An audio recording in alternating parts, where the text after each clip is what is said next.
সালাম আলাইকুম। ওয়ালাইকুম সালাম। কি কবিতর এটা ভাইয়া? এটা গিরিবাস। কিরিবাস। ঢাকায়ার মতো দেখতে যে। হ্যাঁ ভাই, এটা পুরাতন কবিতা। পুরাতন ব্রিডের না? হ্যাঁ, নর কবিতর। অন্যায়। চোখটা দেখি।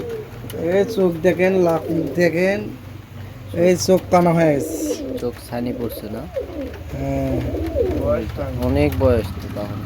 হ্যাঁ, 25-26 বছর বয়স। বুঝতে পারছি। আপনার কাছে তো ম্যাক্সিমাম কবিতর বয়স্ক। না ভাই, আমার সব কবিতর মারা গেছে। মারা গেছে? হ্যাঁ। ইসরে, এটা বললো নতুন কালেকশন করা। বুঝতে পারছি। দেখেন সব কবিতর দেখেন। কিভাবে মারা গেল আপনার?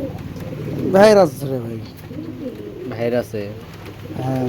বুঝতে পারছি। এটার অনেক বয়স। হুম। পাখাটা দেখি। ওরে বাবা। বুড়া কবিতা। পুরান জাতের তো ওই জন্য। আর স্ট্যান্ডিং দেখেন, সব দেখেন। একদম খাড়া। হেভি বয়স।